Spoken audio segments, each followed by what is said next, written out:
উফ মাগো, জ্বলে গেল, ছাড় কুত্তা। এই তো জান, হয়ে গেছে, আর একটু। তুমি সব সময় আমার সাথে এমন করে ব্যথা দাও। আরে বাবা, তোমার এইগুলো যে এত মিষ্টি কে জানতো? একবার দখলে নিয়ে নিলে আর ছাড়তে ইচ্ছে করে না। প্লিজ বাধা দিও না জান। কুত্তা, তুই কখনো ভালো হলি না। তুই সব সময় শুধু আমাকে বাধা দিস আর কষ্ট দিস। জান, তুমি এত রাগ করো কেন? আমি তো তোমাকে আদর দিতেছি। আদর দিলে কান্নাকাটি করে কেউ? আমারই এগুলো জ্বলে পুড়ে শেষ হয়ে যাচ্ছে, আর তুই বলছিস তুই আদর দিচ্ছিস। তুই সব সময় আমার সাথে এমন করিস। তোমার সাথে না করলে কার সাথে করব জান? তুমি তো আমার সব। তাহলে কার সাথে করব সোনা? প্লিজ বাধা দিও না। মাসুম নীলাদ্রির ঠোঁটছোড়া ইচ্ছে মতো চুষতে লাগলো। আপনারা এতক্ষণ কি ভাবতেছিলেন? ওরা কি করতেছে? আসলে নীলাদ্রিকে যখনই মাসুম কাছে টেনে নেয় কিংবা কাছে পায়, তখনই ও ঠোঁটছোড়া নিজের দখলে করে নেয়। মাসুম বলে নীলাদ্রির ঠোঁট এতটাই গোলাপি যে সেটা একবার কাছ থেকে দেখলে ও নিজেকে আর সামলাতে পারে না। ও ঠোঁট ছোড়াতে আদর দিতে হয়, তাই মাসুম এরকমভাবে বলল।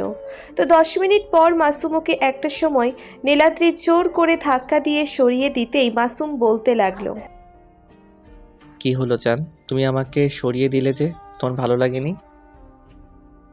কুত্তা, ইস, বলে ভালো লাগেনি। ঠোঁটটা জ্বলে পুড়ে ছারখার হয়ে যাচ্ছে, আর তুমি বলো যে ভালো লাগেনি, তাই না? তোমাকে বলছি না এমন করে কিস দিবে না। তাহলে কি? কেমন করে দিব? আর কি এমন করলাম যার জন্য জ্বলছে? ব্যথাও তো দেইনি, তাহলে জ্বলবে কেন? যেভাবে ঠোঁট জোড়া চুষতে থাকো তাতে ব্যথা তো লাগবেই। আর তুমি বলো ব্যথা পাইনি। কি করো জান? তোমার ঠোঁট জোড়া এতটাই মিষ্টি যার জন্য তোমাকে দূরে সরিয়ে দিতে পারি না। তোমার কাছে যখনই আসি এত বেশি ভালো লাগে যার জন্য চকলেটের মতো খেতে ইচ্ছে করে। ওই জন্যই তো মাঝে মধ্যে বেশি আদর দিয়ে ফেলি, তাই হয়তো একটু ব্যথা লাগে। বসতে যখন পারো তাহলে এভাবে কষ্ট দাও কেন? তুমি বোঝো না আমার কতটা খারাপ লাগে? আরে বাবা, বরের ভালোবাসা সবাই চায়, সেখানে তুমি বলো নাকি খারাপ লাগে? আর আমি কি এমন করেছি যার জন্য খারাপ লাগবে? আপনি নাকি তুমি, ওটা মুখে বলো, কিন্তু আমার দিকটা তুমি একটুও ভেবে দেখো না। যখন তখন তুমি আমাকে কাছে টেনে নিয়ে এভাবে উল্টাপাল্টা জায়গায় আদর দিতে শুরু করো। এখন তো লাভ বাইট দেইনি যার জন্য তোমার খারাপ লাগবে। আরে বাবা, উল্টাপাল্টা জায়গায় আদর দিলাম কোথায়? আমি তো তোমাকে ভালো করেই আদর করতেছি। তুমি বলতেছো উল্টাপাল্টা জায়গায়। দেখো শোনা, আমি তোমার কাছে যতবার আসবো তোমাকে আদর না করে থাকতে পারি না। আর বিয়ে করেছি কি তোমাকে এমনি এমনিতেই নাকি? এটা কি আমি করতে চেয়েছিলাম? তুমি যে কেমন করে সবকিছু গোলমাল পাকিয়ে তারপর আমাকে বিয়েটা করলে সেটা তুমিই ভালো জানো। তুমি একটা ফাজিল পোলা একটা, যার জন্য এরকম ভাবে উল্টাপাল্টা বলে আমার বাসায় তারপর বিয়ে করেছো। আমি না হয় তোমাকে উল্টাপাল্টা বলেছি, কিন্তু তুমি তো আমাকে ভালোবাসতে, তাই না বলো? আমাকে যদি ভালো না বাসতে তাহলে কি বিয়ে করতে? আমি তো সেটা খুব ভালো করেই জানি। মাসুমের কথায় নীলাদ্রি আর কোনো কথা বলতে পারল না। চুপচাপ মাথাটা নিচু করে রাখলো। ওর মনে পড়ে গেল সেদিনের কথা, যেদিন মাসুম নীলাদ্রিকে প্রপোজ করেছিল, কিন্তু নীলাদ্রি ওর মুখের দিকে ফ্যালফ্যাল করে তাকিয়েছিল। তখন মাসুম উঠে এসে যখনই ওকে বুকের সাথে খুব শক্ত করে জড়িয়ে ধরেছিল, নীলাদ্রি কেমন শান্ত হয়ে গেছিল। তখন মাসুম বলেছিল, জান, আমি না তোমাকে প্রচণ্ড পরিমাণে ভালোবেসে ফেলছি, কিন্তু তোমাকে বলতেই পারছিলাম না আর বোঝাতেও পারছিলাম না। হয়তো তুমি বুঝতে পারো কিন্তু আমাকে দূরে সরিয়ে দিতে চাও। দেখো, আমি না তোমাকে প্রচণ্ড পরিমাণে ভালোবাসি, যার জন্য তোমার থেকে দূরে সরে থাকতে পারি না। প্লিজ আমাকে দূরে সরিয়ে দিও না। একটা সুযোগ চাই তোমাকে ভালোবাসায়। নীলাদ্রি কোনো কথা বলছিল না। ও বুঝতে পারছিল মাসুমের বুকে মাথা রেখে মাসুমের বুকটা, হার্টবিটটা অনেক বেশি দ্রুত স্প্যাম করছে। কারণ ওর হার্টটা এত তাড়াতাড়ি স্প্যাম করতেছিল, যার জন্য মনে হচ্ছিল মাসুমের হার্টটা নীলাদ্রির কাছে এত বেশি ভালো লাগছিল, যেটা ওকে বলে বোঝাতে পারছিল না। মাসুম নিজের মতো করে ওর ভালোবাসার কথাগুলো নীলাদ্রিকে বলে যাচ্ছিল, কিন্তু নীলাদ্রি কোনো রেসপন্স করতেছিল না। তারপর একটা সময় মাসুম ওর মুখটা তুলে মুখের দুই পাশে হাত রেখে বলতেছিল, বেবি, আমি না তোমাকে সত্যি ভালোবাসি। একটা সুযোগ দাও আমাকে। দেখো, আমি তোমাকে সত্যি অনেক সুখে রাখবো। তুই তো জানো আমাদের মধ্যে আন্ডারস্ট্যান্ডিংটা কত ভালো। আমি যতটা তোমাকে বুঝতে পারি, তুমি যতটা আমাকে বুঝতে পারো, ততটা কেউ পারবে বলো? আমরা তো দুজন দুজনকে প্রচণ্ড পরিমাণে ভালোবাসি, তাই না? তাহলে তুমি আমাকে কেন মেনে নিতে পারবে না? একটাবার ভালোবেসে দেখো, অনেক বেশি ভালোবাসি তোমাকে। এবার নীলাদ্রি মাসুমের কথায় আর জবাব না দিয়ে পারল না, কারণ মাসুম যেটা করতে গেল সেটার জন্য নীলাদ্রি কখনোই প্রস্তুত ছিল না। মাসুম খেয়াল করলো নীলাদ্রি মায়াবী এক চোখে ওর দিকে তাকিয়ে আছে। তখন মাসুম নীলাদ্রির ঠোঁটের দিকে নিজের ঠোঁটজোড়া এগোতে গেলে নীলাদ্রি বুঝতে পারল মাসুম কি করতে চাইছে। তাই ওকে ধাক্কা মেরে সরিয়ে দিয়ে সেখান থেকে দৌড়ে চলে গেল। এরপর কয়েকটা দিন মাসুম আর নীলাদ্রির সাথে দেখা করতে পারেনি। নীলাদ্রি ওকে তেমন পাত্তা দেয়নি, আর তেমনভাবে ওর সাথে কি দেখা করেনি। নীলাদ্রি কলেজে আসতে ছিল না, কারণ ওর খুব লজ্জা লাগতেছিল মাসুমের সামনে আসতে। আর তার উপর ওরা ফ্রেন্ড ছিল ভার্সিটিতে। ওরা দুজন খুব ভালো বন্ধু ছিল, আর দুজনের দেখা হয়েছিল একটা ঝগড়ার মাধ্যমে। তাও কলেজে আসতে ছিল। তখন ওদের একটা জায়গায় বাসায় নিয়ে অনেক ঝামেলা হয়। তারপর মাসুম যখন এসে দেখতে পায় নীলাদ্রির ক্লাসমেট তখন ওর সামনে গিয়ে কথা বলার চেষ্টা করলে নীলাদ্রি ইগনোর করেছিল। তারপর কয়েকটা দিন নীলাদ্রি যখন মাসুমকে ইগনোর করতেছিল তখন মাসুম একদিন ওর সামনে যায় আর তারপর বলতে শুরু করে, আপনার এত ভাব কিসের, হ্যাঁ? নাকি একটা ছেলে হয়ে কথা যেচে বলতে আসছি সেই জন্য এত বেশি ঢং দেখাচ্ছেন? দেখেন, আপনার মতো 10টা মেয়েও কিন্তু আমার পেছনে পড়ে আছে। তারপরও আমি আপনার কাছে যেচে কথা বলতে আসছি, তাহলে এত ঢং দেখানোর কি আছে? মাসুমের কথায় নীলাদ্রি ফ্যালফ্যাল করে ওর দিকে তাকিয়েছিল। তখন মাসুম আবারও রাগী কণ্ঠে বলছিল, দেখেন, একটু চেহারা সুন্দর হলে এতটা ঢং দেখাবেন না, যার জন্য মানুষের কাছে একটা সময় সস্তার জিনিস হয়ে যান। হ্যাঁ, এটা ঠিক যে আপনি দেখতে সুন্দর, তাই বলে 10টা ছেলে আপনার পেছনে পড়ে আছে বলে আপনি আর 10টা ছেলের মতো আমাকে ভাবেন না। আমি ওদের মতো আপনাকে প্রপোজ করব না। একই ক্লাসে পড়ি, ওর জন্য ফ্রেন্ডশিপ করতে চাচ্ছিলাম। সেদিন না হয় না জেনে না শুনে আমাদের মাঝে ঝামেলা হয়েছিল, কিন্তু তাই বলে যে আপনি আমাকে এভাবে ইগনোর করবেন সেটা আমি ভাবতে পারিনি। আচ্ছা ঠিক আছে, আপনি কথা না বললে আমি তো আর জোর করে বলাতে পারবো না, সেটা আপনার বিষয়। তবে একটা কথা কি মনে রাখেন, যে ক্লাসমেটগুলোর সাথে অন্তত কথা বলতে পারেন, এত বেশি অহংকার দেখাবেন না যার জন্য পরে সব কিছুই হারিয়ে ফেলেন। ওই ঘটনার পর নীলাদ্রি একদিন মাসুমের সাথে চেঁচিয়ে কথা বলতে আসছিল। একটা সপ্তাহ পরে, কারণ মাসুম ওর সামনে আর আসতে ছিল না, ওর থেকে দূরে থাকতো। আর কেমন যেন ওর ফ্রেন্ডগুলোর সাথে হেসে হেসে কথা বললে নীলাদ্রির সাথে কথা বলতো না, যেটা মানতে পারছিল না। তারপরও সাথে কথা বলতে গেলে মাসুম বলেছিল, দেখেন, আপনি তো আর চান না আমি আপনার সাথে কথা বলতে কিংবা আপনার সামনে আসি। আপনার সামনে পুরো একটা সপ্তাহ কথা বলার চেষ্টা করেছি, ফ্রেন্ডশিপ করার চেষ্টা করেছি, কিন্তু আপনি আমাকে ইগনোর করেছেন।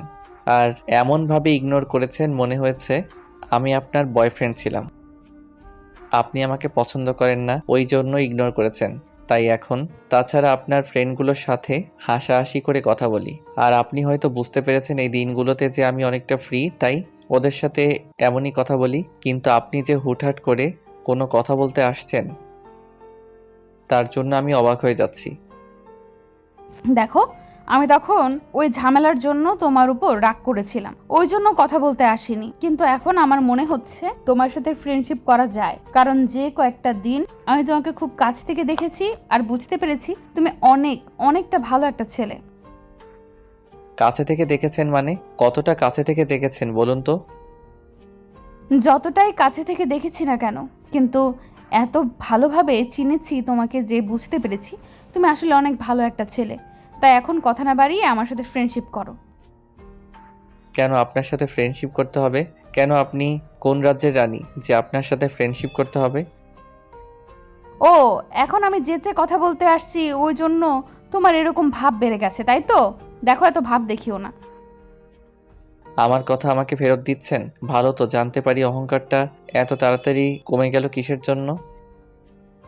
আরে বাবা, বললাম তো অহংকার করিনি, তখন তোমার উপর রাগ হয়েছিল, এই জন্য কথা বলিনি। ইগনোর করে দেখলাম তুমি কেমন ছেলে, দেখলাম যে না, আর 10টা ছেলের মতো নয়। কেন আমাকে এমনটা মনে হলো কেন? আমি কি আর 10টা ছেলে থেকে আলাদা? আর একটা লেজ আছে, দুটো কান আছে, আর দুটো শিং আছে, যার জন্য আমি সবার থেকে আলাদা। তুমি খালি উল্টাপাল্টা কথা বলো। ফ্রেন্ডশিপ করলে করো, না হলে আমি চলে যাচ্ছি। এখন যে ফ্রেন্ডশিপ করতে আসছি এই জন্য আবার ঢং দেখানো হচ্ছে, তাই না? মাসুম নীলাদ্রির সাথে ফ্রেন্ডশিপ করে নিয়েছিল, তারপর আস্তে আস্তে বেস্ট ফ্রেন্ড হয়েছিল। একটা সময় দুজন দুজনের অভ্যেস হয়ে পড়েছিল। একটা সময় দুজন দুজনকে এত বেশি জানতো, চিনতো আর বুঝতে পারতো, যার জন্য কেউ কাউকে ছাড়া একটা মুহূর্ত থাকতে পারতো না। মাসুম তখন নীলাদ্রির প্রয়োজনটাও লাইফে বুঝতে পেরেছিল।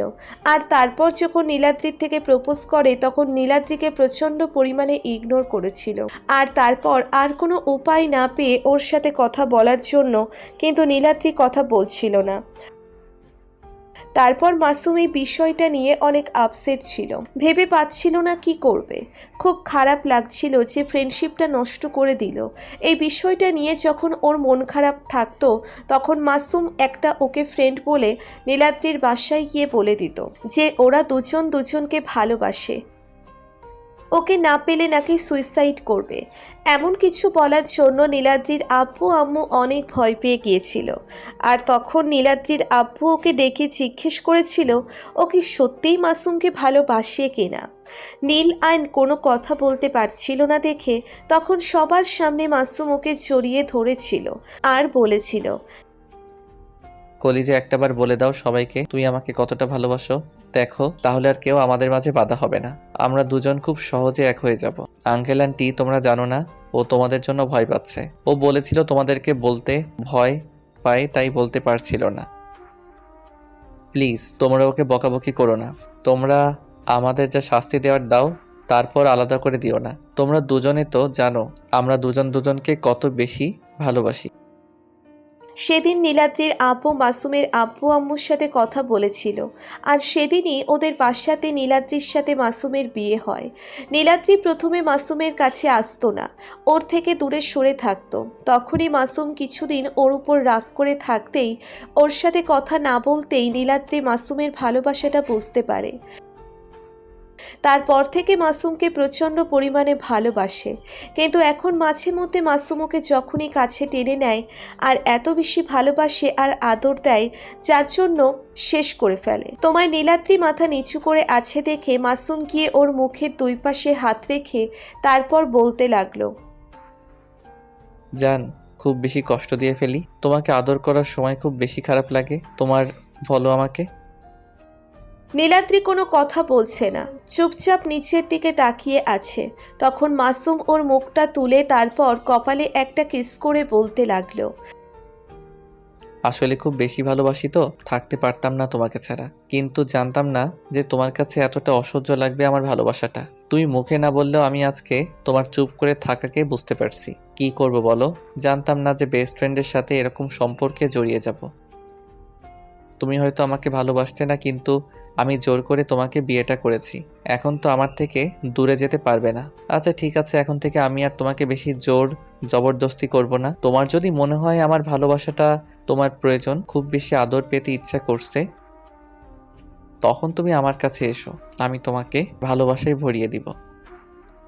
মাসুম কথাগুলো বলেই তারপর নীলাদ্রিকে থেকে ছেড়ে দিয়ে যখনই চলে যাবে তখনই নীলাদ্রি মনে হলো যে মানুষটাকে প্রচণ্ড পরিমাণে ভালোবাসে, যার জন্য বাসায় গিয়ে এরকম একটা পাগলামি করেছিল।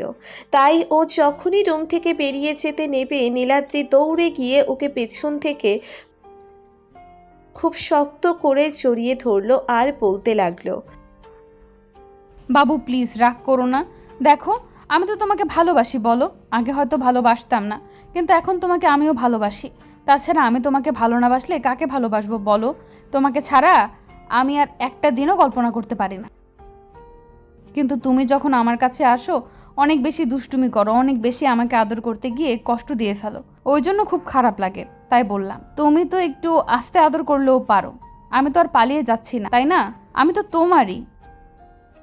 সত্যি তো, এখন থেকে আর বলবে না তো তোমার খারাপ লাগে? আমি তোমাকে আদর দিলে তোমার খুব বেশি কষ্ট হয়? তাহলে কিন্তু আমি সত্যি তোমার থেকে দূরে হারিয়ে যাব, বুঝতে পারবে তখন তোমাকে কতটা বেশি ভালোবাসতাম।